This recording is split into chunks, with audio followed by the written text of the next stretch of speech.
चलो क्लास का आगाज करते हैं और चलते हैं कि कैसे हमें बात करनी है, कैसे करना है, ठीक है। पहले हम देख लेते हैं कि हमारे पास कितने मिनट है। हमारे पास 2 घंटे हैं इस सवाल को अटेम्प्ट करने के, ठीक है। ये हमारा पेपर 1 है जिसका हमारा इम्तिहान है, ठीक है। अब आप ये बता दीजिए आपको कितने सवाल करने के लिए हम ये लेंगे, ठीक है। हमारे पास टोटल इस पर्चे में 3 सवाल हैं। एक है डायरेक्टेड राइटिंग, दूसरा है हमारे पास ये पेपर 2 जिसमें हमारे पास फंक्शनल क्लोज कहलाता है, जिसमें लेटर, रिपोर्ट, डायलॉग और स्पीच के हिसाब से पूछी जा सकती है। फिर हमारे पास आता है ट्रांसलेशन। तो टोटल हमारे पास अगर हम देखें तो हमारे पास 3 सवाल है और 2 घंटे। तो बच्चों अगर हम, अब आवाज आप बताइएगा, ठीक है। ठीक है, तो अगर हम यहाँ देखें तो हमारे पास 3 सवाल है। तो अगर हम 3 सवालों को देखें और हमारे पास 2 घंटे हैं, ठीक है। तो अगर हम डिवाइड करें 2 घंटे मतलब 120 मिनट, ठीक है। उसको 3 से डिवाइड करें तो टोटल 40 मिनट पर सवाल के होते हैं। लेकिन ऑफकोर्स हम 40 मिनट बजाय हम पर सवाल को अगर हम हमारा रेशियो बनाए तो हम पर सवाल के हम 30 मिनट अगर रखें तो हम आराम से अटेम्प्ट कर सकते हैं, ठीक है। शुरू से एक बात का ख्याल रखिएगा बच्चों कि हमें सवाल को समझना है और फिर अटेम्प्ट करना है, ठीक है। अब हम आ जाते हैं एक एक करके एक एक सवाल को लेना शुरू करते हैं कि एक एक सवाल हमसे क्या डिमांड कर रहा है, ठीक है। चलिए पहले सवाल की तरफ आ जाते हैं। इसे डायरेक्टेड राइटिंग भी कहते हैं और इसे मजमून नवीसी भी कह सकते हैं। इसे डायरेक्टेड राइटिंग इसलिए कहते हैं क्योंकि आपको पॉइंट्स दिए हुए होते हैं, उन्हीं के हिसाब से आपने आंसर लिखना होता है। दैट मीन्स आपको डायरेक्शन दी हुई है कि आपने कहा किस से बात का आगाज करना है, ठीक है। किन पॉइंट्स को आपने मद्देनजर रखना है, ठीक है। चले आ जाते हैं। हमारा पहले जो डायरेक्टेड राइटिंग का जो मौजू है वो है इंटरनेट का महफूज इस्तेमाल। इंटरनेट को हम किस तरीके से इस्तेमाल कर सकते हैं, महफूज तरीन इस्तेमाल। इसमें अगर हम बात करें तो इस मौजू पर आपको किन नुकात का इस्तेमाल करना है, किन नुकात पर बात करनी है, वो है इंटरनेट के फवाइद, इसके खतरात यानी इसके नुकसानात, ये महफूज इस्तेमाल के उसूल, ठीक है। अब आपके पास ये बात वाज़ेह होनी चाहिए कि आपका जो कंटेंट है जिसे कहते हैं हम मवाद, ठीक है। ये जो आपका कंटेंट है ना इसे हम कहते हैं मवाद। अब मवाद के टोटल आपके पॉइंट है 6 नंबर, ठीक है। इस 6 नंबर को इन्होंने 2-2 नंबर से डिवाइड किया है, यानी आपने इस नुक्ते पे 2 बातें लिखनी है, ठीक है। इस नुक्ते पे 2 बातें बयान करनी है और इस पे 2 बातें, यानी पर आपकी क्लियर पॉइंट पर यू विल गेट पर मार्क, ठीक है। अब अगर हम बात करें फिर आगे आता है जबान के मयार के 9 नंबर, ठीक है। यानी आपके लैंग्वेज के आपको 9 मार्क्स मिलता है। अब यहाँ अगर हम एमएस की बात करें, मार्किंग की भी तरफ अगर हम रुजू करते हैं तो क्लियर कह रहा है कि आपको किस चीज के कितने नंबर मिलते हैं, ठीक है। अगर हम फिर बात शुरू करते हैं हमारे मवाद के पे आ जाए तो मवाद ये कह रहा है कि उस बच्चे को 5 से 6 नंबर मिलेंगे अगर उसने डिटेल लिखा है।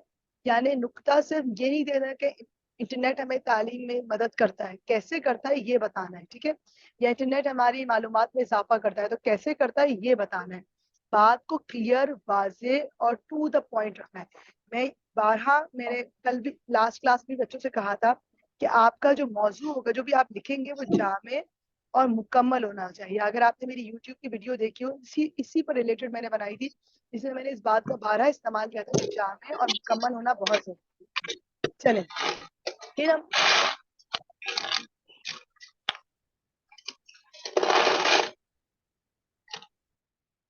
कोशिश कीजिएगा कि अपने आप को म्यूट ही रखिएगा, ठीक है। चले फिर हम आ जाते हैं, ये कह रहे हैं कि आपको रेलिवेंट होना चाहिए। ऑफ कोर्स आप जो मौजूद लिख रहे हैं उससे आप आगे पीछे हटेंगे तो आपका पॉइंट नहीं काउंट होगा। वेल इलस्ट्रेटेड, प्रॉपर आपका जुमला बना हुआ होगा, कोहेरेंटली आर्ग्यूड एंड स्ट्रक्चर्ड। नीचे की बात ऊपर, ऊपर की बात नीचे, दाएं की बात आगे, बाएं की बात पीछे। अजीब सा बदहाल सा अगर आपने लिखा हुआ, that is not relevant, that is not properly arrange, properly समझाया हुआ नहीं है। बात में ऊपर तालीम की करी हूँ, मैं खेल पे आ गई, मैंने हैबिट की बात कर ली, मैंने वक्त जाया की बात कर ली, फिर मैंने तालीम की बात कर ली, तो this is not would not work for you. आपके नंबर ऑटोमेटिकली मवाद के गिर जाएंगे, ठीक है।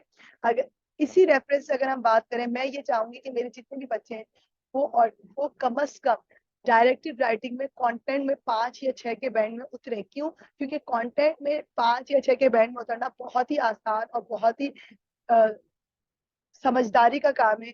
सिर्फ आपने सवाल समझना है, नुकात को समझना है और अमल करना है। ठीक है, फिर हम आ जाते हैं लैंग्वेज की बात करते हैं। तो लैंग्वेज में जो हमारे पास मार्क्स है, अब ये 2 बैंड ऐसे हैं जो बहुत इंपॉर्टेंट है। या तो बच्चे 6 और 7 के बैंड में जाते हैं या 8 और 9 के बैंड में जाते हैं।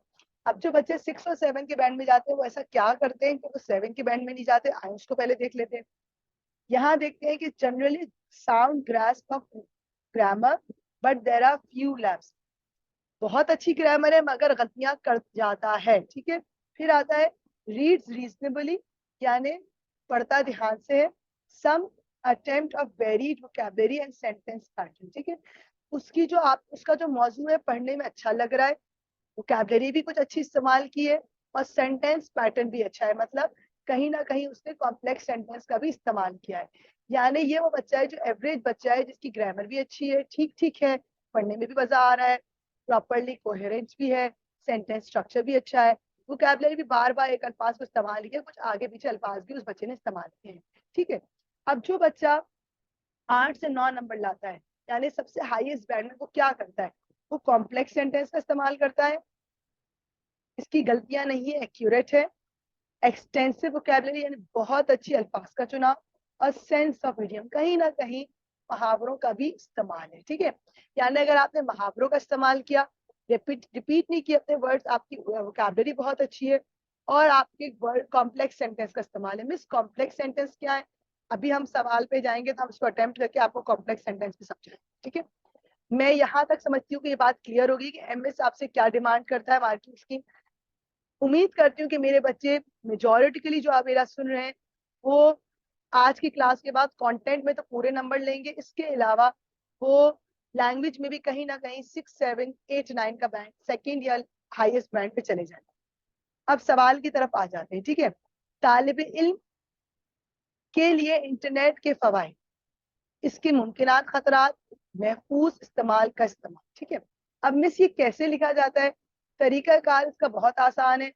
आपने स्टार्ट लिया, पहले आपने इंट्रोडक्टरी लाइन दे दी। ठीक है, 1 line to intro the topic. आपने या तो इंटरनेट के फवाइद दे दिए, या आपने टेक्नोलॉजी पे बात कर ली, या आपने इजाद पर बात कर ली। एक लाइन इंट्रोडक्शन दे दिया कि इंटरनेट पे आप बात कर रहे हैं। डायरेक्ट लाते हैं, थोड़ा अच्छा नहीं लगता, थोड़ा मजेदार नहीं लगता, वरना इसकी कोई एग्जामिनर की तरफ से कोई नीड नहीं थी। लेकिन एक लाइन इंट्रोडक्शन के देने का बात ये होगी कि आप हाईएस्ट बैंड में उतर जाए। ठीक है, फिर हम आएंगे, कोशिश ये कीजिए कि तमाम पॉइंट्स का एक अलग पैराग्राफ दे। जैसे पहला पॉइंट है फवाइद, तो इसके साथ आपने फवाइद दे दिए। ठीक है, सेकंड पैर का सेकंड पैराग्राफ दे दे, उसकी कोई नीड नहीं है, लेकिन बात को वाजे करने के लिए, नीट करने के लिए, अपनी बात को एम्फेसाइज करने के लिए मैं पसंद करूंगी कि आप लोग साथ में वो भी दें। दूसरा पैराग्राफ है नुकसानात का, खतरात का, उस पर बात कर लेते हैं।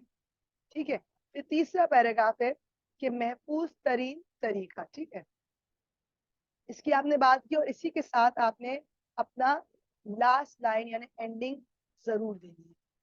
अगेन रिपीट करूंगी, इंट्रोडक्शन और एंडिंग की नीड नहीं है बेटा, लेकिन इंट्रोडक्शन और एंडिंग देने से आपका हाईएस्ट बैंड में उतर जाने के चांसेस ज्यादा है। अब आ जाते हैं मिस इसके कितने नंबर आपके, हम कितने अल्फाज पे बात करें? तो बेटा 150 अल्फाज का होना चाहिए। कोशिश ये कीजिएगा इससे ज्यादा ना करें। इससे ज्यादा करने वाले अगर बहुत ज्यादा एक्सटेंडेड ले गए तो फिर आपके एग्जामिनर जहां 150 अल्फाज होंगे उसके बाद वो ये क्रॉस लगाएंगे और आपके जितने नुकात होंगे वो कट जाएंगे। अफसोस ये होगा कि हमने मेहनत की मगर वो रायगा। ठीक है, हम इसी मौजू पर लिखने की बात करते हैं। एक हम स्टार्टर देते हैं। मैं ये चाहूंगी कि आप लोगों में से कोई एक मुझे इस मौजू पर कोई नुकात देना चाहता है, फवाइद पर, खतरात पर, महफूज इस्तेमाल पर, तो हम उसको लेकर बात कर सकते हैं। कोई है जो इस पर किसी ने लिखा हुआ हो और मुझे देना चाहे?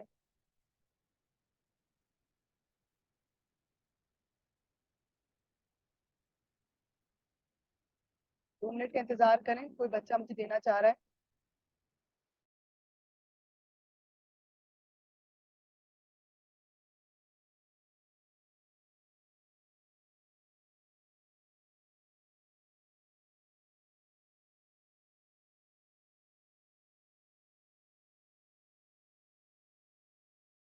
चलेगी। फिर हम अपने पॉइंट्स देते थे इसके मुनासिबत से कि क्या ये कह रहा है और क्या आपसे डिमांड, ठीक है।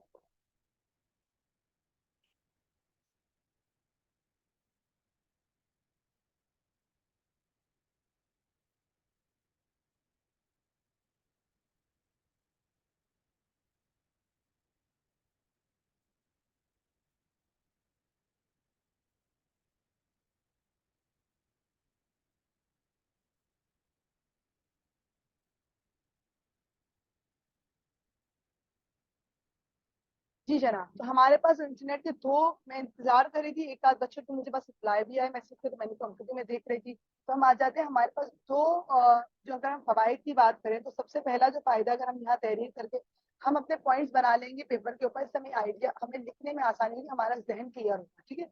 पहला हमने लिख लिया कि क्या पॉइंट है, उसूल इल्म में मददगार साबित होता है। अब उसको भी आप क्लियर करेंगे, उसको भी आगे आप थोड़ा सा डिफाइन करेंगे। दूसरा क्या करता है ये आपको, जी, इंटरनेट के जरिए तालिब इल्म अपनी मालूमात में इजाफा करते हैं, ठीक है। जैसे आपको डिफरेंट नॉलेज मिलती है, डिफरेंट चीज़ों की नॉलेज मिलती है, दुनिया की नॉलेज मिलती है, आपको जायदाद के बारे में पता चलता है, डिफरेंट व्हाट डू वी से, डिफरेंट मौजूआत पर आपके मसाइल क्लियर होते हैं। लाजमी नहीं कि वो इनके अलावा भी बातों पर, जैसे आपको बीमारियों के बारे में या डिफरेंट चीज़ों के बारे में आपको आगाही दी। ठीक है, खतरात क्या है, खतरात ये है कि वक्त का जिया है, सबसे इम्पोर्टेंट, ठीक है। फिर क्या है, फिर दूसरा ये है कि कुछ ऐसे मवाद है जो कि तालिब इल्मों के जहन में इंतशार पैदा करते हैं। ये दो बातें हो गई। अब महफूज इस्तेमाल क्या है, एक तो एक तो वालदेन की निगरानी में इस्तेमाल किया जाए, ठीक है।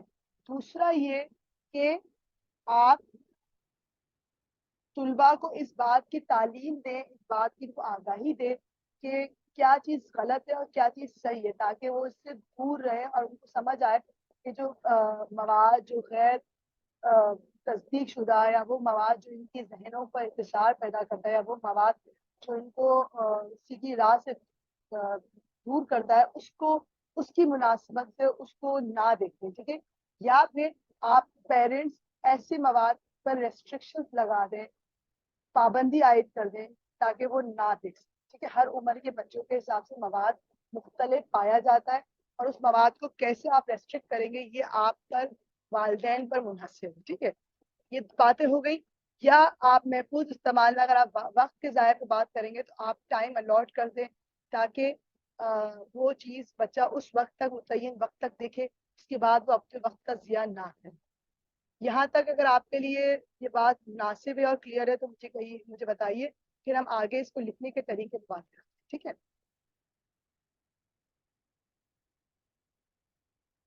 ठीक है, चलिए अब आ जाते हैं कि हमारे पास हम कैसे इस पे लिखेंगे। एक हम इस पर हम स्टार्ट करके दिखा देते हैं कि स्टार्ट कैसे करते हैं, थोड़ा सा मिडिल की बात करेंगे, अल्फाज के चुनाव की बात करेंगे, फिर हम आएंगे इसके एंड, ठीक है। अब अगर हम बात करते हैं कि शुरू कैसे करते हैं तो हम यूँ करेंगे, चूंकि हम डायरेक्ट बात शुरू नहीं करेंगे, अगर हम यूँ नहीं लिख सकते कि इंटरनेट के फला फला फवाइद हैं, that would really look awkward, बहुत बुरा लगेगा। ठीक है, आपने एग्जामिनर के रिलेटेड बात की, बट वही वाली बात है कि यू वांट हाईएस्ट बैंड, अपने अपना जो मेंटल स्टेटस है ना इस पे खड़ा करें कि आई नीड हाईएस्ट बैंड, मैं हाईएस्ट बैंड ये बगैर काम नहीं करूंगा, ठीक है। ऊंचाई की तरफ सोचेंगे तो फिर हम ऑफ कोर्स कहीं ना कहीं गलतियों के बाद आप सेकेंड हैंड बैंड भी ले सकते हैं, लेकिन मेरी जो ख्वाहिश है कि आप लोग हाईएस्ट बैंड, ठीक है।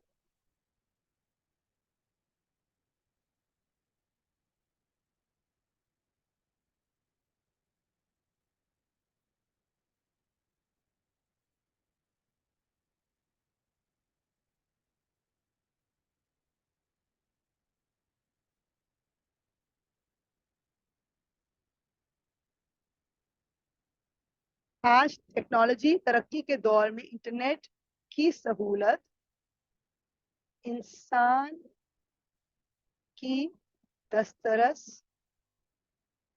में है, जैसे कि तमाम इजादात के मनफी और मुस्बत क्या होते हैं? मुस्बत,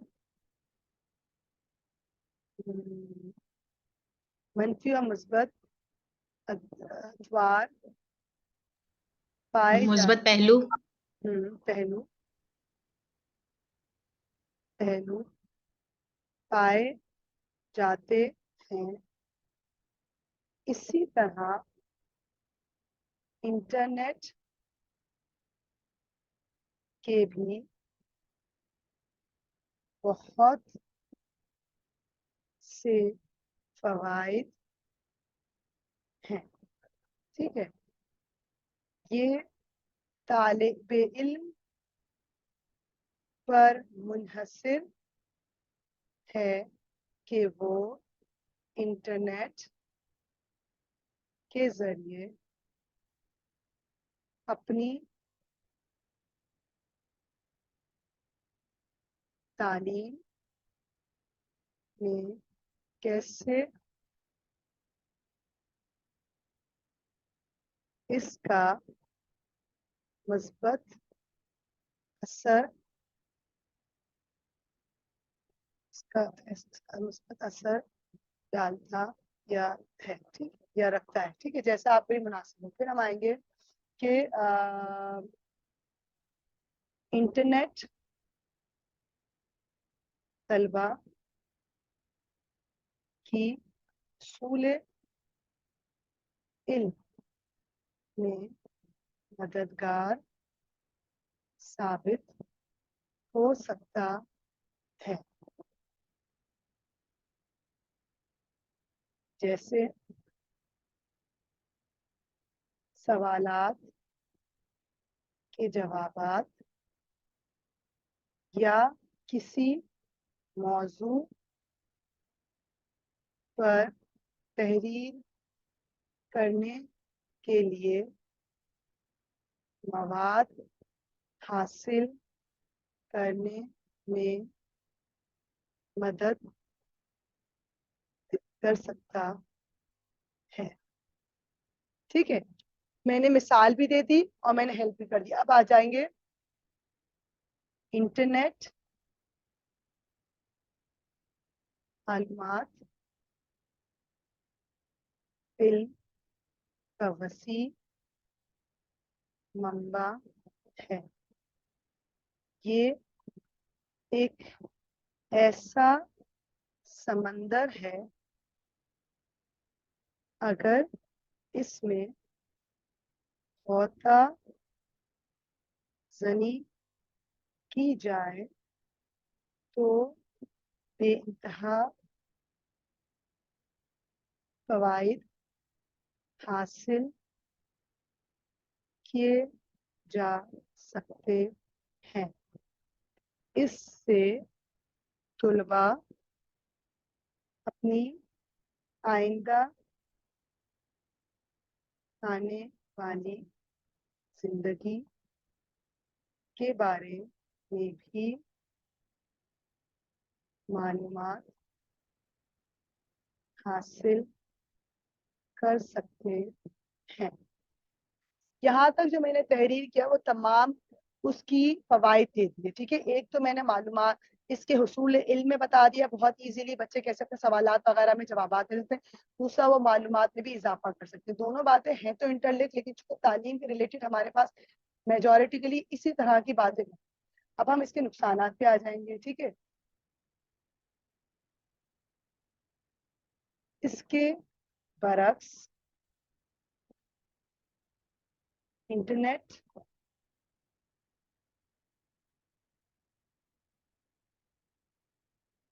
इंटरनेट के कुछ नुकसानात भी पाए जाते हैं, जिनमें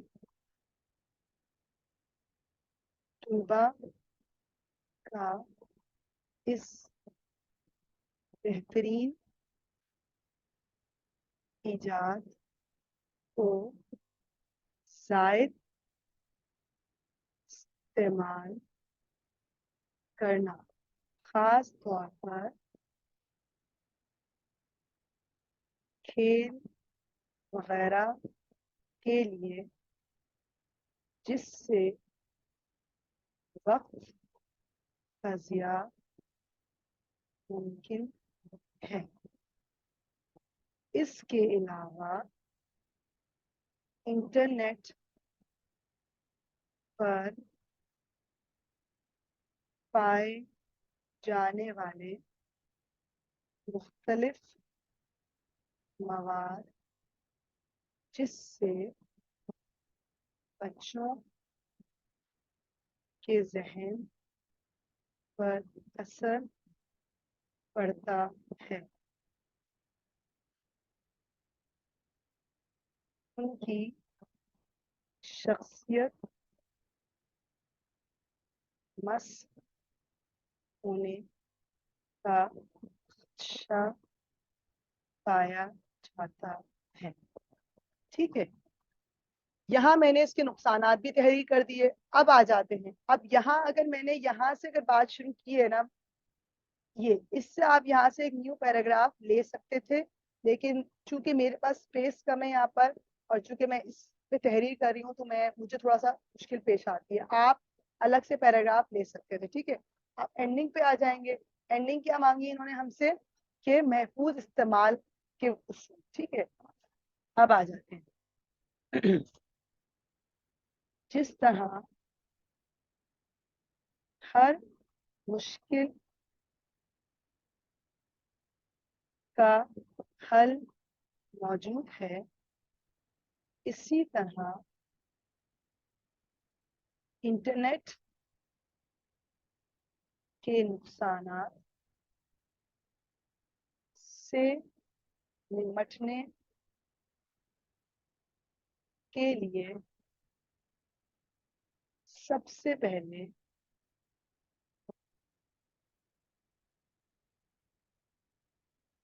तुलबा को वालिदैन की निगरानी और उनकी रहनुमाई में इस्तेमाल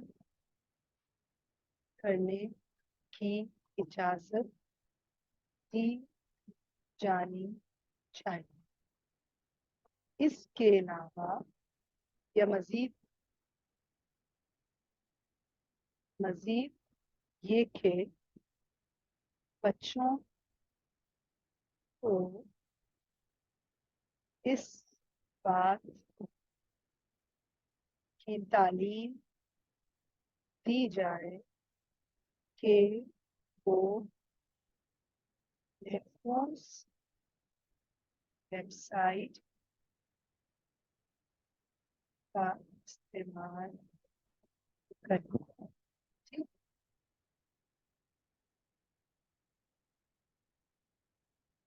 वालिदैन बच्चों के इन के तरीका इस्तेमाल पर कुछ पाबंदियां भी आयद करने के लिए मुख्तलिफ एप्लीकेशंस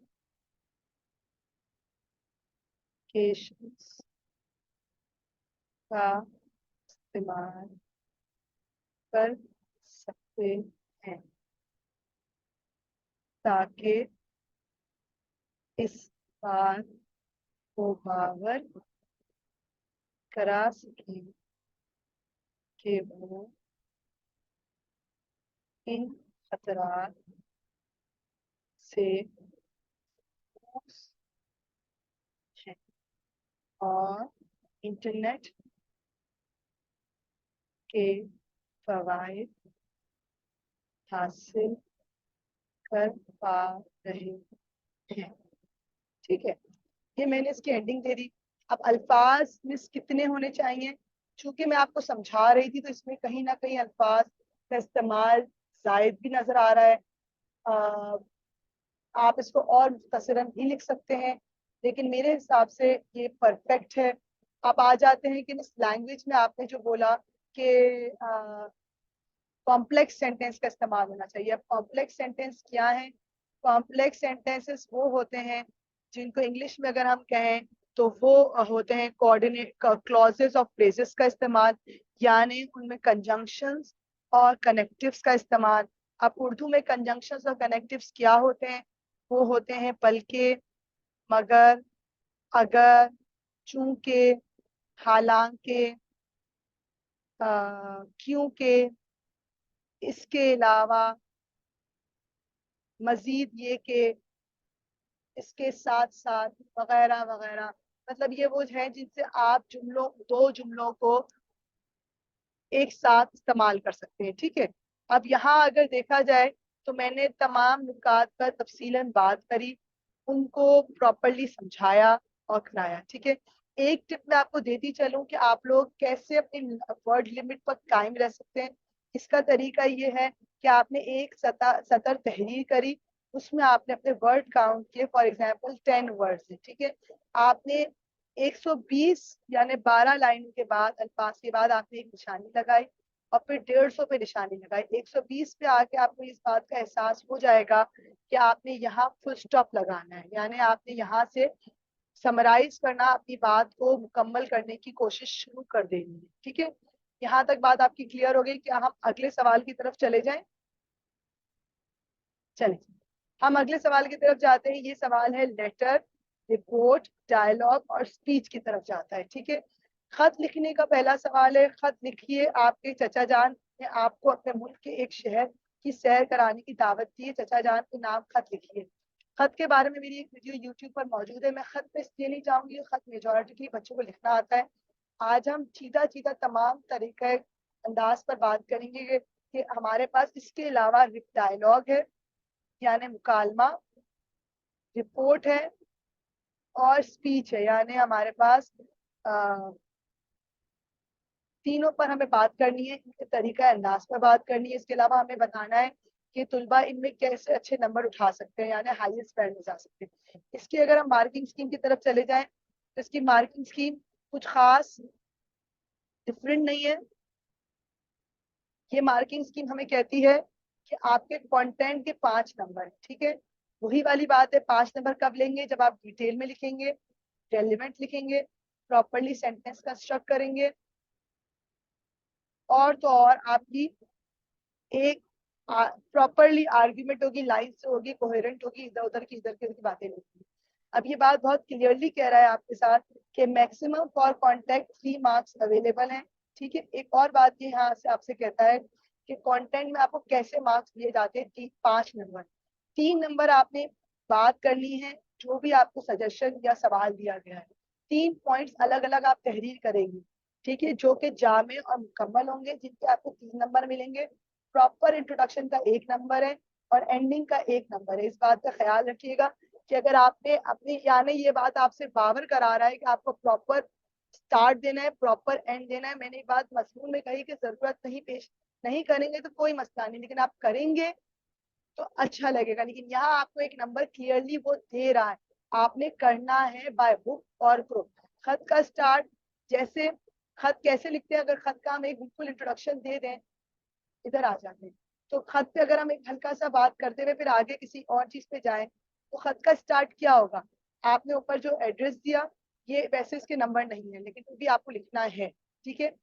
एड्रेस से मुराद मेरा ये नहीं है कि आपने अपना एड्रेस बताना है। एड्रेस से मुराद ये है कि आपने मोहतरम, जैसे फॉर एग्जांपल ये खत आप चचा चांद को लिख रहे हैं, तो आपने लिखा मोहतरम वो प्यारे चचा जान। ठीक है। सलाम किया,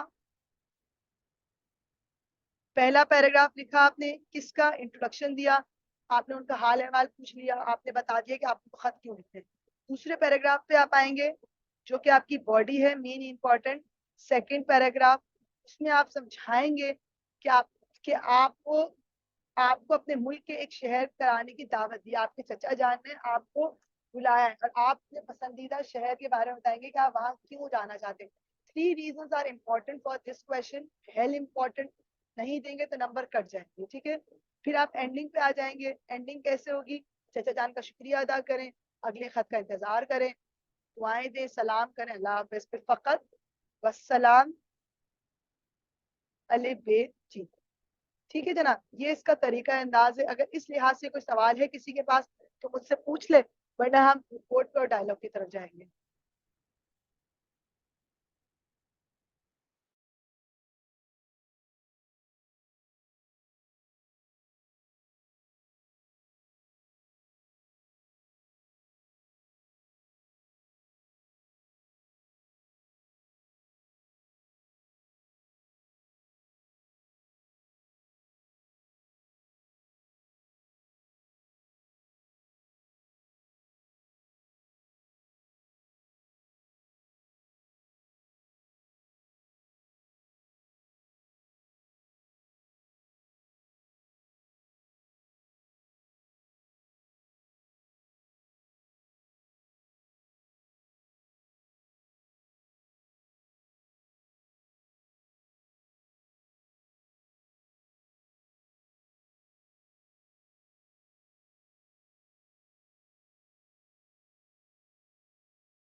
हमारे पास सवाल आया एक बच्चे का, वो ये कह रहा है कि मिस ये बता दें कि डेट और एड्रेस लिखेंगे या नहीं लिखेंगे। नहीं बेटा, अपने अल्फाज बिल्कुल भी आप वेस्ट नहीं करेंगे, डेट और एड्रेस लिखने की कोई जरूरत नहीं है। इसमें कोई खास आपको पैटर्न के नंबर नहीं मिलते ऊपर के, तो हम इस पर हमारे अल्फाजों को बिल्कुल भी वेस्ट नहीं करेंगे, ठीक है। और कोई सवाल किसी के पास कोई ऐसी बात कोई करना चाहता है तो पूछ सकता है, ठीक है। वरना हम आगे चलते हैं, हम खत के तरीके, हम डायलॉग पे जाएंगे, फिर हम खत पर जाएंगे, ठीक है।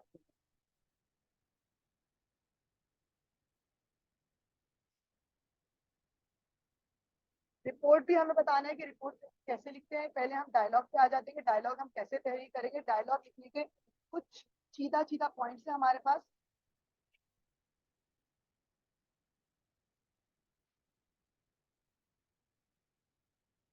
देखिए, मुहावरात पे अगर बात की जाए तो मुहावरात का इस्तेमाल डिपेंड करता है कि आप कैसे देंगे। जैसे फॉर एग्जांपल, मैंने यहाँ पे गौता जनी का जिक्र कर दिया, ठीक है, यानी उस पे गौता लगाना, या मालूमात का मंबा है, या मालूमात पे आप दे सकते हैं, या आप खतरात पे कह सकते हैं कि ये आ, इस तरह का कोई भी छोटा मोटा आप इस्तेमाल कर सकते हैं जिससे आप अपनी बात को क्लियर कर दें।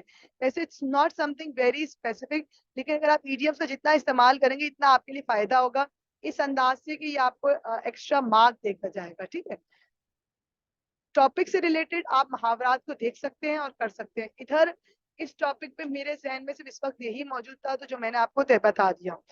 अच्छा, अब हम आ जाते हैं यहाँ पे डायलॉग पर, कि डायलॉग राइटिंग कैसे करते हैं। मेजोरिटी के लिए डायलॉग वगैरह में आपका ज्यादा आ सकता है, या अगर हम खत लिख रहे हैं तो खत में अगर आप यहाँ पे कहें कि खुशी से बाग बाग हो गया, जब आपका खत आपके खत में जब मैंने ये पढ़ा कि आप मुझे मेरी पसंदीदा शहर में आप मुझे सैर कराएंगे तो मेरा मेरा दिल बाग बाग हो गया, तो आप इस तरह का इस्तेमाल कर सकते हैं।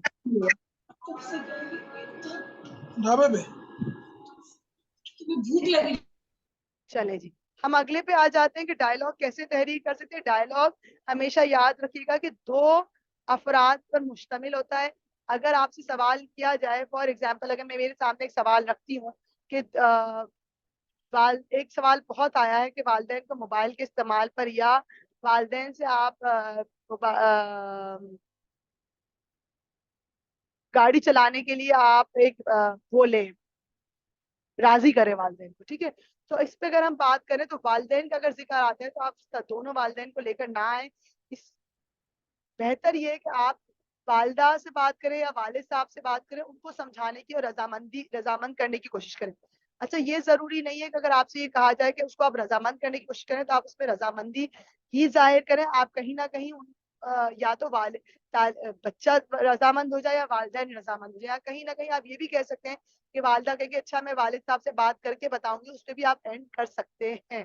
ठीक है, मकसद यहाँ पे ये है कि आपके तीन आर्ग्यूमेंट्स होने चाहिए डायलॉग में। मेजोरिटिकली अगर मैं ये कह रही हूँ कि मोबाइल का फवाइद दिख रहे हैं तो बच्चा 3 फवाइद देगा और वालदा उसके ही अगेंस्ट में 3 नुकसानात बयान करेगी, तो आपके कहीं जाके डायलॉग एक कंप्लीट होते हैं। ठीक है, अब डायलॉग होते हैं 2 लोगों के दरमियान में, अब और एक आम जबान में 2 लोगों के दरमियान में बातचीत को डायलॉग कहते हैं। ठीक है, मैं जरा सेटिंग अपनी चेंज करूं, चले। ठीक है, अब यहाँ आ जाते हैं कि मुकालमे में हमें जो मेजोरिटिकली जिस चीज का जो जो हमें रखना होता है वो मौजू का ख्याल रखना होता है कि मौजू पर रहें। ऐसा ना हो कि बातचीत करते करते हम इधर उधर की बातों पे चले जाएं।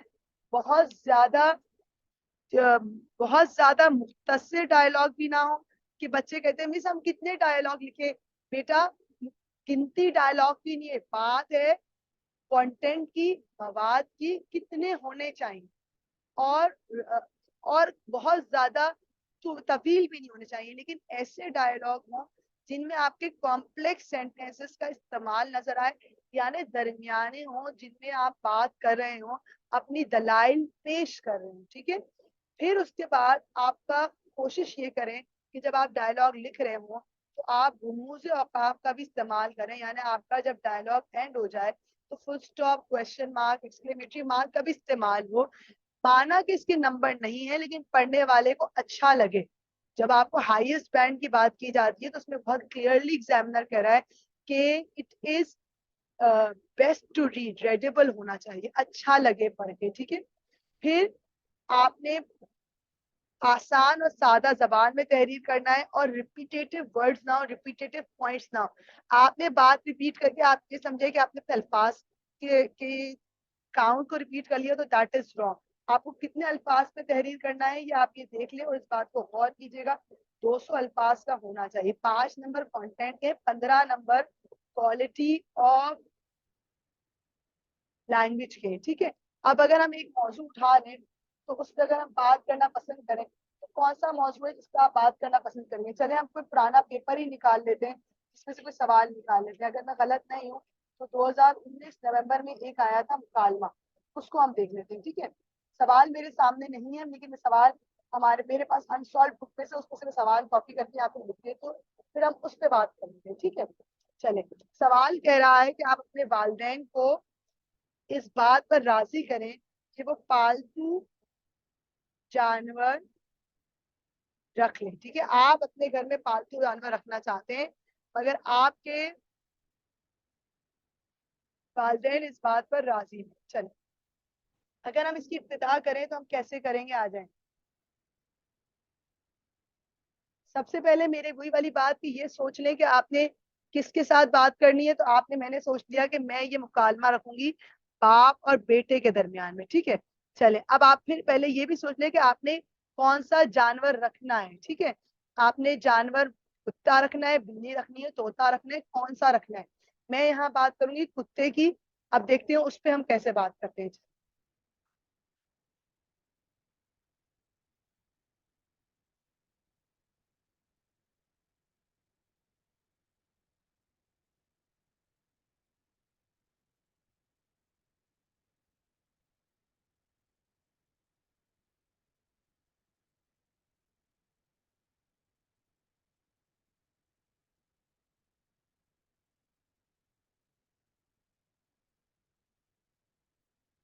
चलें जी, अब इब्तिदा, अब ऐसा नहीं है मैं यहीं से शुरू कर दूं कि अब्बा जान मुझे तोता चाहिए। अब मैं छोटा बच्चा तो नहीं हूँ, मैं थोड़ी सी तमहीद तो बांध दूंगी। अब मैं कैसे तमहीद बांध दूंगी। वालेकुम अस्सलाम, कहाँ से आ रहे हैं आप। ठीक है, एमा, बाबा, मैं अपने दोस्त के घर से आ रहा हूँ। बाबा मेरे दोस्त,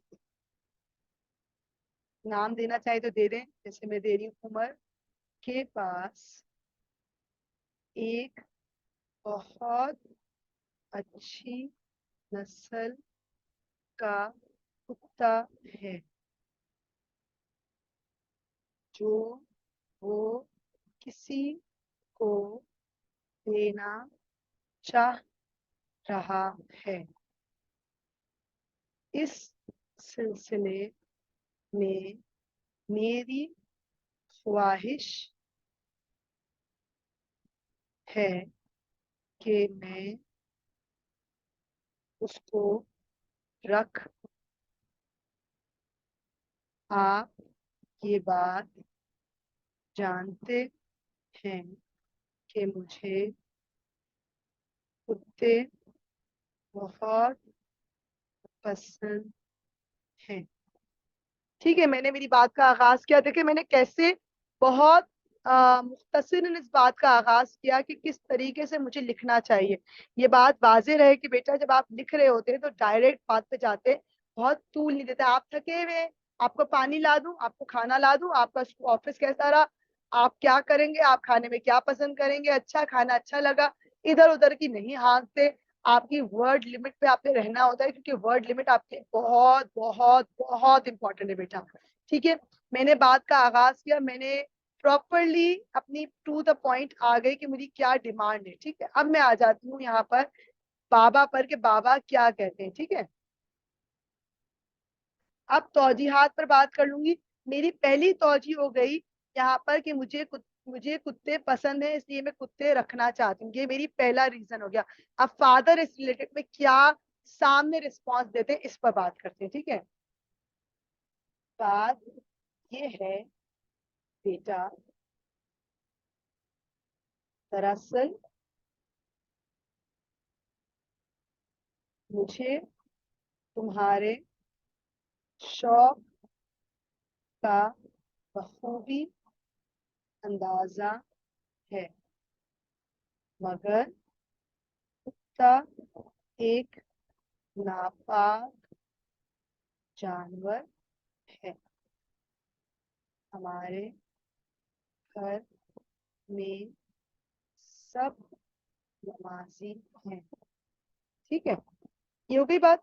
ये मैंने अपना पहला पॉइंट यहाँ आपको पेश कर दिया। अब आ जाऊंगी, ये मैंने वालिद की तरफ से एक तौजी बयान कर दी कि ये एक नापाक जानवर है। ठीक है, चलिए जी, अहमद, बाबा लेकिन, अब यहाँ मैंने इस बच्चे को बयान किया है, ये थोड़ा सा इनकम्प्लीट दिया है, लेकिन मैंने यहाँ पर इसको सेटल कर दिया। ठीक है, अब आ जाते हैं।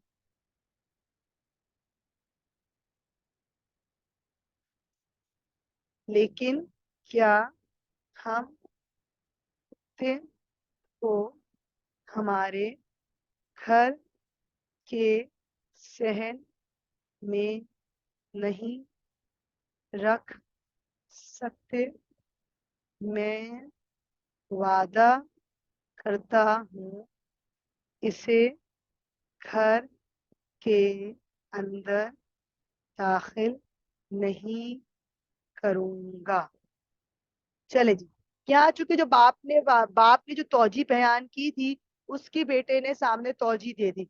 अगेन रिपीट करूंगी मेरी बात कि तौजी पर तौजी की इंपॉर्टेंस अगर नहीं देंगे तो नंबर ऑटोमेटिकली कट जाएंगे। ठीक है, आ जाते हैं बाबा। दूसरी बात ये है कि जानवर रखने की जिम्मेदारी बहुत बड़ी है। उनका खाना पीना, सफाई सुथराई, फर्ज ये कि ये जिम्मेदारी या ये गर्ज ये कि ये आप मुकम्मल ना कर सकेंगे और आपकी वालदा भी तौफीक ना होगी। ठीक है, मैंने अगेन एक तौजी बयान कर दी कि ये एक बहुत बड़ी जिम्मेदारी है। दूसरा ये भी बता दिया कि आप इसको मुकम्मल नहीं कर सकेंगे। अगली बात पर आ जाऊंगी। इसी तरह से एक और तौजी बयान करूंगी। वो बेटा बोलेगा कि नहीं, ये मेरा शौक है, मैं इसको बहुत ख्याल से रखूंगा। फिर फिर बाप आएगा कि मुझे पता है कि आप बहुत समझदार हैं, मगर मैं क्या करूं। फिर खैर आपस में एक आध मुकालमे के बाद वो बेटा अपने बाप को इस बात पे यकीन दिला देगा कि मैं कोशिश करूंगा कि मैं आपकी तवक्कात पे पूरा उतरूं और मैं उसको उसका ख्याल भी रखूंगा, और अगर मैं ख्याल ना रखूं तो आप इसको आगे किसी को दे दीजिएगा, ये मेरा वादा है करके। और वालिद मोहतरम इस बात पे राजी हो जाए और बाप बच्चा बहुत खुश खुश हो जाए और एक दूसरे को दुआ दे और अल्लाह हाफिज कर दे। इस तरह से आप तौजीहात देंगे। अगर अभी देखें यहाँ तक अगर देखें तो मैंने आपको 3 तौजीहात तो आपके सामने बयान, 2 तो दे दी प्रॉपर। तीसरी तौजी आप बेटे की तरफ से दे देंगे, बेटा उनको उनसे वादा कर ले जिम्मेदारी उठाने का, और ना करने पर उसको अपनी सजा भी बता दे तो वालिद मोहतरम तैयार हो जाए। तो ये आपका एक तरीका कार हो गया। ठीक है, अब अगले पे चलते हैं। अगला जो हमारा मेन इंपॉर्टेंट मौजूद है जो है हमारा रिपोर्ट राइटिंग, जिसपे मेरे पास बहुत सारे सवाल आते हैं कि बच्चे कहते हैं मिस हम कैसे तहरीर करें। आइए हम इस पर भी बात कर लेते हैं। ठीक है, चलो एक मैं अपना यहाँ पे पेज ऐड कर लेती हूँ ताकि हम यहाँ पे बात कर सकें किस पर, रिपोर्ट राइटिंग। अब रिपोर्ट राइटिंग है क्या चीज, कौन मेरी मदद करेगा कि रिपोर्ट राइटिंग में मैं एक्चुअली करना क्या होता है। रिपोर्ट राइटिंग में हम अपनी रिपोर्ट बताते हैं बेटा, कि हम ये बताते हैं कि हम किस चीज पर बात कर रहे हैं। यानी जो हमने जिस चीज को हमने रिपोर्ट करना होता है, यानी अगर मैं गलत, कोई एक मौका है जिसको हम कहीं गए हों, कहीं हम घूम के आए हों, कोई हमने कोई मुहिम अंजाम दी हो, कोई हमारे पास किसी चीज का मशवरा हो, कोई तजवीज हो, तो उस पर रिपोर्ट लिखना, अपनी राय बयान करना, और उस किस्से को आपने एज इट इज नक्शा खींचना कहलाता है। ठीक है, इसे कहते हैं रिपोर्ट राइटिंग। ठीक है, अब रिपोर्ट राइटिंग के कुछ अहम अनासिर हैं, कुछ अहम नुकात हैं, कुछ अहम उसूल और जवाबित हैं। ठीक है, रिपोर्ट किसने लिखी, ठीक है, किसके लिए लिखी, किस बारे में लिखी, इस बात को आपने बहुत क्लियर होना है। ठीक है, और किस तारीख पर लिखी, ये बहुत इंपॉर्टेंट चीजें हैं आपके लिए कि आपको इस बात को बावर कराना है कि ये सब चीजें आपने ध्यान में रखना है। ठीक है, अब आगाज क्या होगा, आगाज होगा कि शुरू का जो इंट्रोडक्शन होगा वो होगा आपका किस बात पर, मौजू पर। ठीक है, रिपोर्ट के मौजू पर आप इंट्रोडक्शन देंगे। फिर आपका जो बॉडी होगी नफ्स मजमून, उसमें आप पूरा जो मजमून है, जो मौजू है, जो मजमून है, उस पर आप प्रॉपर मालूमात और हकाइक बयान करेंगे। ठीक है, साथ में कोई आपके पास शवाहिद हो, कोई आदाद शुमार हो, कोई ऐसी चीज हो जो आप और इसको क्लियर कर सके वो देंगे। और एंडिंग में, इख्तिताम में, आप उसमें अपनी तजवीज जरूर पेश करेंगे कि मेरी राय के मुताबिक ऐसा ऐसा ऐसा होना चाहिए। ठीक है, सही है। शुरू में इधर आप बराए मेहरबानी अपनी आरा से गुरेज करेंगे, एंड में आप अपनी बहुत छोटी सी आरा देंगे, जिसमें यहाँ पे आप सब सबूत का इस्तेमाल जरूर करेंगे। इसके अलावा आपने मौजू में आपका क्या ताल्लुक है, आप उस जगह से होके आए तो आपने क्या किरदार अंजाम दिया। ठीक है, चलें, रिपोर्ट जो है वो एक अच्छे अंदाज से तहरीर करना बहुत जरूरी है। अब बेटा हम रिपोर्ट कैसे तहरीर करेंगे, अगर हम हमारे पास हम ये वाले सवाल को देखते हुए इसी सवाल पर अगर हम रिपोर्ट तहरीर करें, क्या है, आपने स्कूल की इंतजामिया ने स्कूल को बेहतर बनाने के लिए तलबा से तजवीज मांगी, इस पर रिपोर्ट तहरीर कीजिए। आ जाइए इसी पर हम एक रिपोर्ट तहरीर कर लेते हैं। इससे बेहतर कि हम कोई नया मौजू निकालें, हम हमारे ही मौजू पर एक रिपोर्ट तहरीर कर लेते हैं। चल, अब सबसे इंपॉर्टेंट बात मैंने क्या बोली, तारीख। ठीक है, मैं यहाँ पे अपना पेज वापस ले आऊं। चल, सबसे ऊपर जो चीज आएगी वो ऊपर तारीख आ गई। तारीख हमने दे दी आज की। आज क्या तारीख है बच्चों? 24।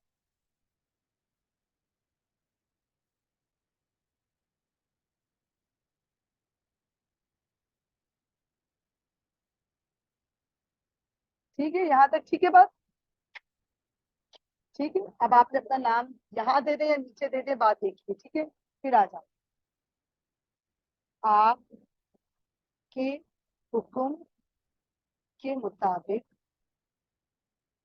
अच्छा, लिखने से पहले चले हम स्टार्ट कर लेते हैं इस पे बात कि हमारे पास क्या हम पॉइंट्स दे सकते हैं तजावीज पर स्कूल के लिए। स्कूल के हम एनवायरनमेंट पे बात कर सकते हैं, माहौल पर। ठीक है, स्कूल के फर्नीचर पे बात कर सकते हैं, हम स्टैंडर्ड ऑफ एजुकेशन पे बात कर सकते हैं, बिहेवियर पे बात कर सकते हैं। ठीक है, लाइब्रेरी पे बात कर सकते हैं, इवेंट्स पे बात कर सकते हैं, स्पोर्ट्स पे बात कर सकते हैं, को करिकुलर पे बात कर सकते हैं, यूनिफॉर्म पर बात कर सकते हैं। Anything, it can be anything, it's your wish. I am giving you the ideas, let's move on. ठीक है, आपके हुक्म के मुताबिक मैं स्कूल की।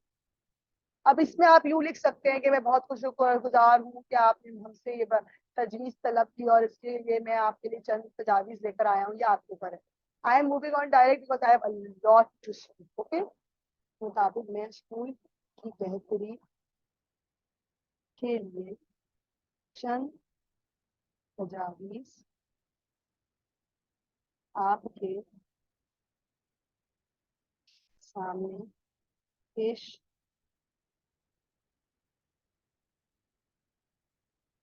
करना चाहूंगी। उम्मीद करती हूँ कि आप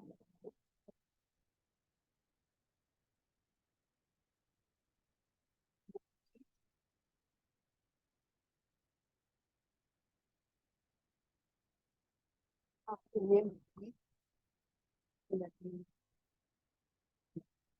या आपको पसंद आएंगे। सही आ जाए।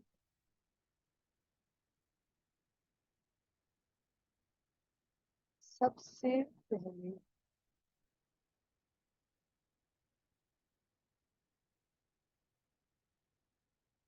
सबसे पहले तो मैं अपने स्कूल के निज़ाम, इसलिए तलबा की सलाहियतों को उजागर करने वाले इमाम और तुम असातिज़ा की मुखलसाना तवज्जो की दिल खोल कर तारीफ करना चाहूंगी, जिस वजह से हमारा शुरू आसमान की बुलंदियों को छू रहा है। देखिए मुहावरों का इस्तेमाल। ठीक है, हल्का सा इस्तेमाल किया, बहुत बेसिक सा। ये आप नहीं कर सकते। चलो अगले पे आ जाते हैं।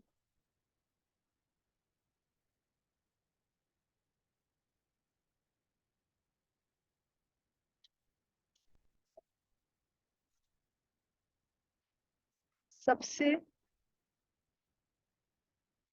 सबसे पहले तो हमने लिख लिया ना।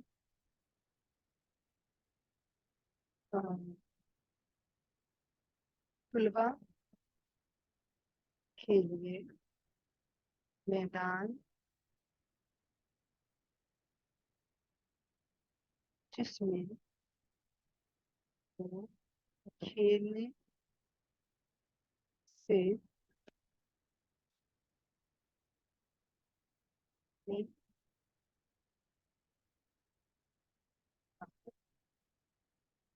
और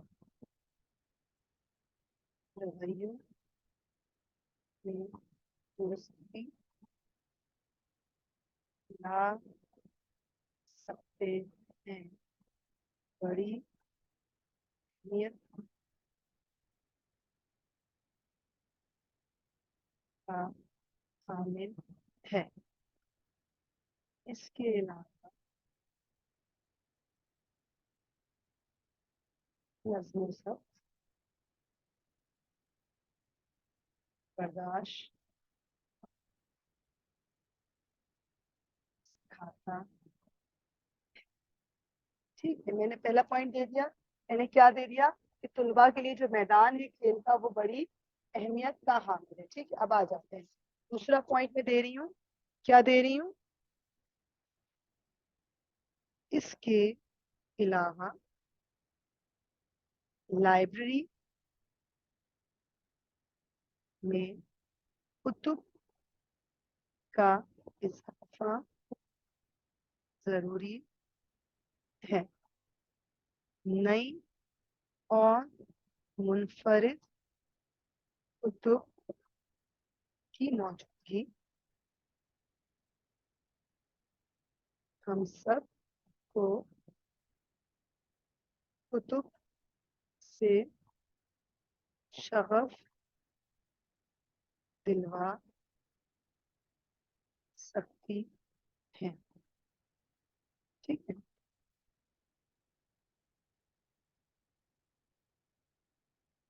इस मजीद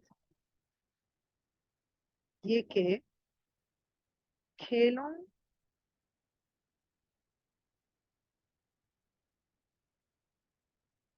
एक सेकेंड ना,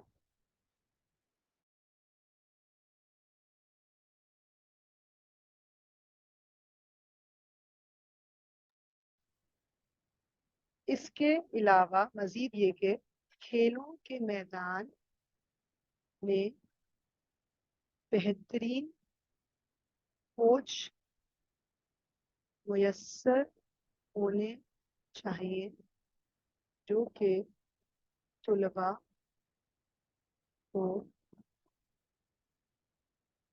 उनकी सलाहियतें निखारने में मददगार साबित हो। एक खेल तुलबा में सेहत और इल्म के असूल में में एक बेहतरीन किरदार अदा करता है। ठीक है, यहाँ तक मैंने तीनों बातें दे दी। देखिए, एक बात का ख्याल रखिएगा कि मेरी बात वहीं जाके अटकेगी कि तीन इंपॉर्टेंट बातें: खेल का मैदान, खेल के मैदान में कोच, लाइब्रेरी का इंतजाम। ठीक है, अब आ जाते हैं हम आखिरी पर कि नेस या ताहम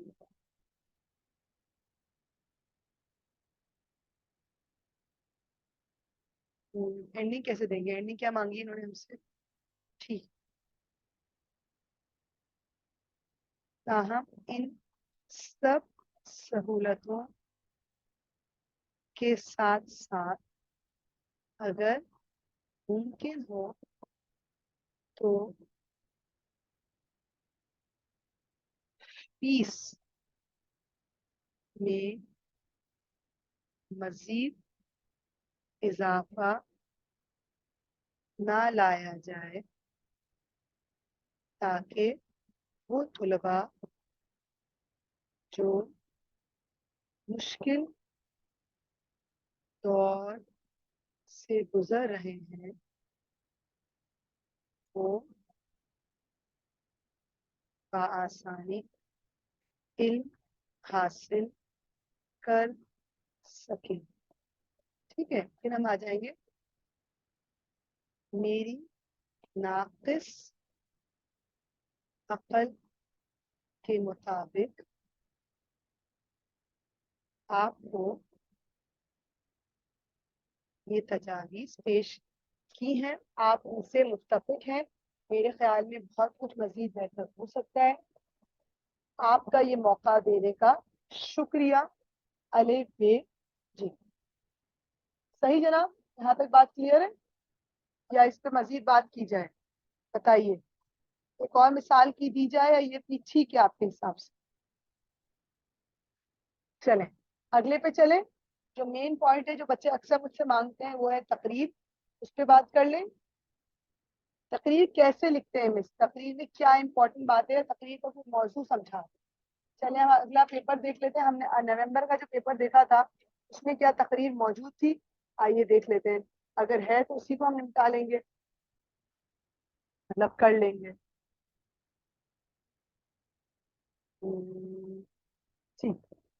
अगला जो नवंबर का मौजू है वो कह रहा है कि आप अपने स्कूल की असेंबली के लिए सेहत बख्श खाना खाने की अहमियत पर तकरीर तहरीर करें। अब तकरीर कैसे तहरीर करते हैं, तकरीर के लिए इंपॉर्टेंट चीजें क्या हैं, कोई मुझे बताना पसंद करेगा कि तकरीर में हमें क्या क्या इस्तेमाल करना चाहिए, तकरीर में ऐसे कौन से मौजूआत हैं जो हम इस्तेमाल करें और वो आपको अच्छे नंबर लेने में मददगार साबित हो। ठीक है, तकरीर के लिए जरूरी है कि आपने सबसे पहले जो करना है वो ये करना है।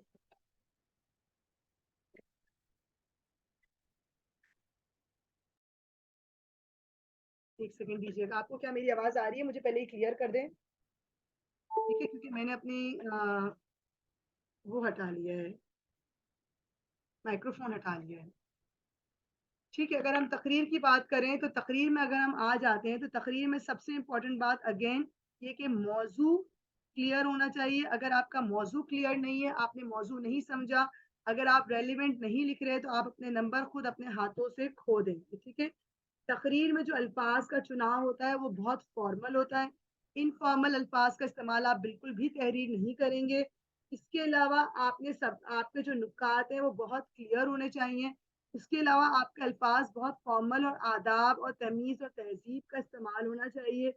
फिर आपने जो कोशिश ये करनी चाहिए कि आपकी जो मुख्तसर और जामे जुमले हों, और इसके अलावा आपकी जो अंदाज हो वो बहुत बेहतरीन होना चाहिए, जिसमें आप सामने वाले बंदे को अपनी बात समझा रहे हैं। ठीक है, तकरीर एक ऐसा अंदाज़े बयां है जिसमें आप अपने अपनी जो राय है, अपनी जो बात है वो सामने वाले को एक बहुत फॉर्मल और बहुत तरीके से समझाते हैं।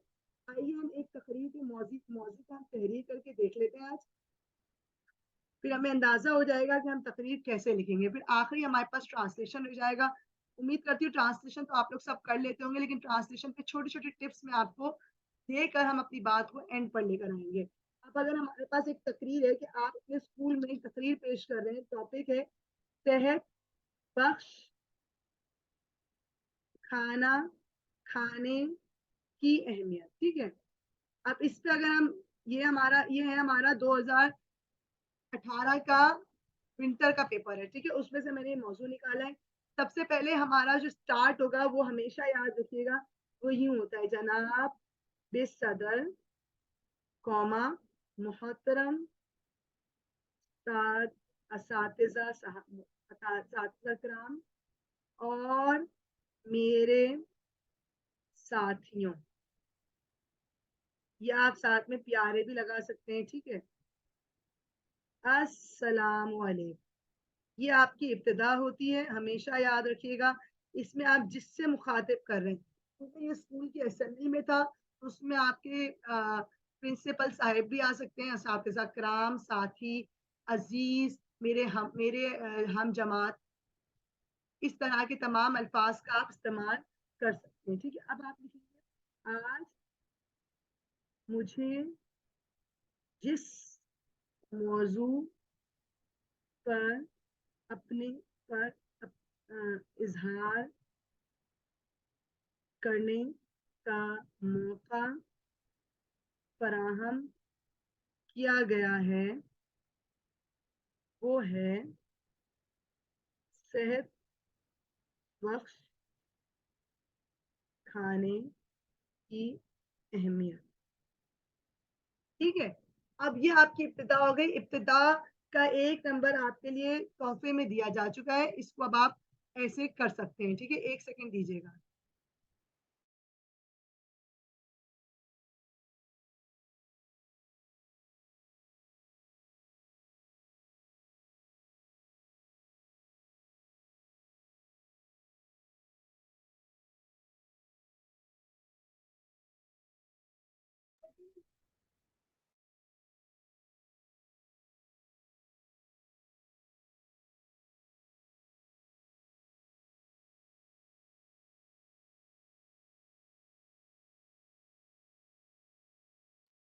ठीक है जनाब, यहाँ तक आपकी इब्तिदा हो गई। फिर अब आप आएंगे, ये आपका पहला पैराग्राफ हो गया। अब नेक्स्ट पैराग्राफ की तरफ हम आएंगे, तो हम कैसे लिखेंगे। हम अपनी 3 इंपॉर्टेंट तौजीहात बयान करेंगे कि सेहत बख्श खाना हमारी सेहत के लिए, खाना जो होता है घर का खाना, एक सेहत बख्श खाना होता है, हमारी जिंदगी में कैसे अहमियत का हामिल है।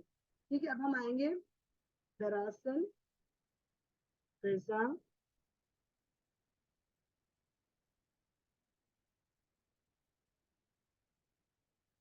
खुराक का मुतवाज़िन होना हमारे सेहत के लिए बहुत जरूरी है। ठीक है, नेज ताकतवर जिस्म और बीमारियों से दूर रहने के लिए साफ सुथरा और बेहतरीन खाना अहमियत का हामिल है। ठीक है, फिर आ जाते हैं। पहले तो इस बात पर बात कर ली जाए, या इस मौजू पर बात कर ली जाए कि मुतवाज़िन ग़िज़ा क्या है। मुतवाज़िन ग़िज़ा गोश्त, मछली, सब्जी, सब्जियों, दालों, फल, खुश्क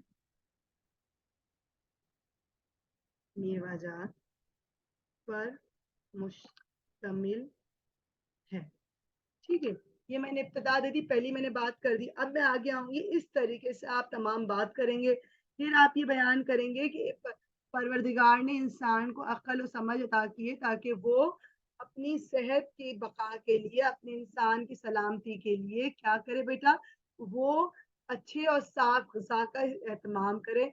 फिर आप ये बताएंगे कि फिर आप आगे बात करेंगे कि हमारे लिए इंतहाई मुनासिब ये है कि मयारी और सेहत बख्श खाना खाएं जिनसे हम बीमारियों से दूर रह सकें, जिनमें ब्लड प्रेशर, शुगर जैसे ज्यादा नमक से ब्लड प्रेशर, ज्यादा चीनी से शुगर के इम्कानात वाज़ेह रहते हैं। इसके अलावा ये कि रोजमर्रा के खाने में हमें मनसूबा बंदी से काम लेना चाहिए, जिसमें हमें मुतवाज़िन ग़िज़ा लेनी चाहिए। हमारे एक प्लेट के अंदर क्या होना चाहिए बेटा, तमाम अज्जा मौजूद होने चाहिए, जिसमें विटामिन, प्रोटीन और तमाम अनासिर का खास एहतमाम होना चाहिए। फिर एंड कैसे करेंगे, एंड ये कैसे करेंगे कि मोहतरम साथियों, मैं उम्मीद करती हूँ कि अब आपको मुतवाज़िन ग़िज़ा और ग़िज़ा की अहमियत का अंदाज़ा होगा और आप अपनी ग़िज़ा में ये सब चीज़ों का इस्तेमाल करेंगे। अब हम पर मुनहसर है, ताहम ये हम पर मुनहसर है कि हम अपनी खुराक को बेहतरीन तौर पर कैसे इस्तेमाल करते हैं। यहाँ तक बात क्लियर हो गई। आज अगर हम ये देखें तो हमने तमाम फ्लोर्स पर बात कर ली है। अब हम लास्ट जो हमारा टॉपिक है वो ट्रांसलेशन की तरफ आ जाते हैं। मिस हम ट्रांसलेशन करते हैं, हमारा एज इट इज नहीं होता, हम बहुत परेशान हो जाते हैं। तो बेटा ट्रांसलेशन करने का एक बहुत आसान तरीका ये बताती चलूं कि ट्रांसलेशन करते वक्त आपने पूरे पूरे जुमले को नहीं लेना होता, हमें जुमलों की के पॉइंट्स को तोड़ देना होता है, जुमले को तितर बितर कर देना होता है, और फिर कुछ हमें अपने अल्फाज जो हमें आते हैं वो ऊपर लिख कर जुमला साजी करनी होती है। अब अगर हम आ जाते हैं मैनी, मैनी का क्या होता है उर्दू में तर्जुमा जी? ज्यादातर, ठीक है। फिर क्या हो जाता है सिटीज, सिटीज में क्या आएगा शहरों, ठीक है। फिर क्या होगा वेरी लिटिल कॉन्टेक्ट, बहुत कम ताल्लुक। वाइल्ड लाइफ, वाइल्ड लाइफ जंगली जिंदगी, इसको हमने तोड़ दिया, ठीक है। अब हम इसकी जुमला साजी करें। बेटा एक साथ करने में गलतियां हो जाती हैं, इसलिए हम कहते हैं कि हम क्या करते हैं, हम में से अपनी हम ज्यादातर,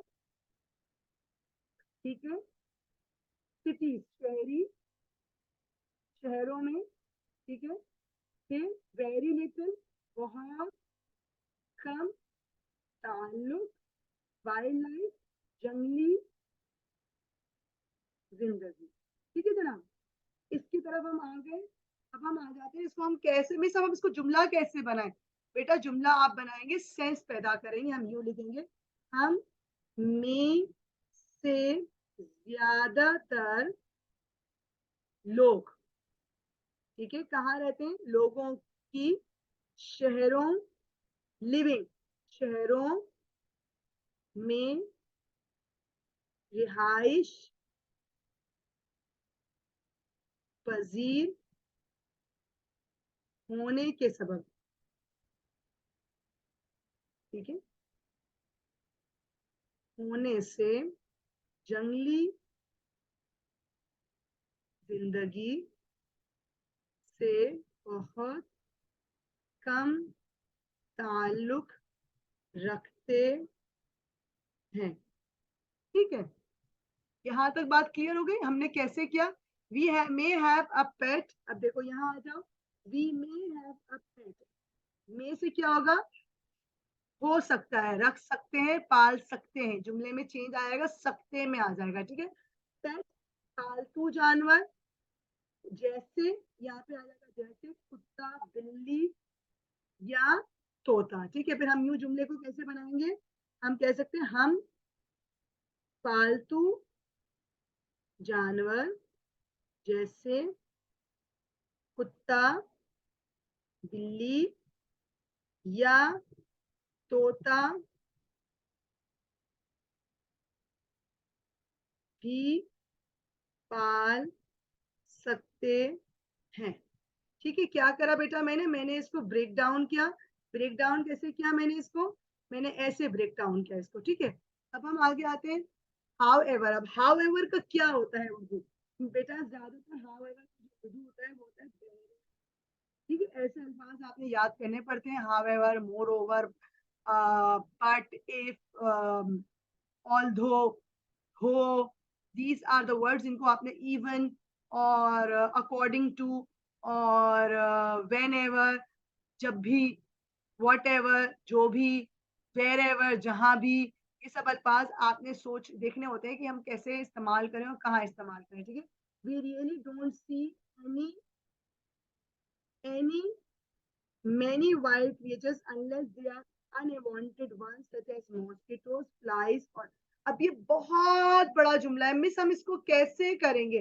बेटा हम इसको छोटा कर लेंगे, कैसे, हम सिर्फ यहाँ से बात शुरू करेंगे, इधर से और इधर से, फिर हम आएंगे ये वाला पार्ट लेकर।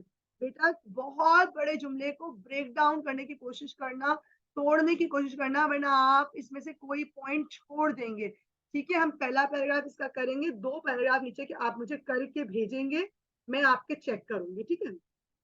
However, we really don't see many white creatures. अब हम कैसे आए इसको, ताहम बहरहाल हम हकीकतन, रियली, ठीक है, रियली क्या है, डोंट सी, हकीकतन जंगली क्रिएचर्स को क्या कहते हैं? जंगली मखलूकात, मखलूक नहीं देखते, ठीक है, हम अपनी आंखों से नहीं देखते, सिंपल से जुमला, वी डोंट सी, अनलेस, यहां तक, सिर्फ, ठीक है, दे आर अनवांटेड, वो क्या है? सिर्फ अनचाही, जैसे मच्छर, मक्खी, फ्लाइज, मक्खी, या कीड़े मकोड़े। यहां तक क्लियर हो गया? ठीक है, ऐसे मैंने इसको तोड़ दिया। Even there is a local zoo, ठीक है, यहाँ हत्ता के हमारे इलाके में जू, चिड़िया घर है। The environment in which these animals are kept is often artificial and different to their natural homes. ये भी बहुत लंबा जुमला है, मिस इसको हम कैसे तोड़े भाई? आप छोटे में जाएंगे, the environment in which these animals are kept is very often artificial. इधर तक हम आ जाएंगे, चिड़ियाघर है तो वहां माहौल जिसमें, या तो वो माहौल जिसमें जानवर, इन जानवरों को रखा जाता है, को रखा जाता है, वो कुदरती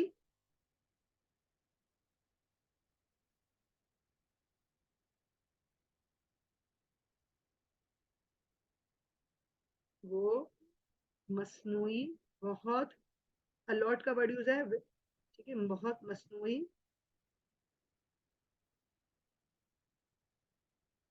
होता है, उनके कुदरती घरों की निस्बत से। या तो इसका एक ये तरीका है, या आप ये लिख सकते हैं कि उनके कुदरती घरों से बहुत मसनूई होता है, ठीक है। ये दोनों तरीका कार सही है।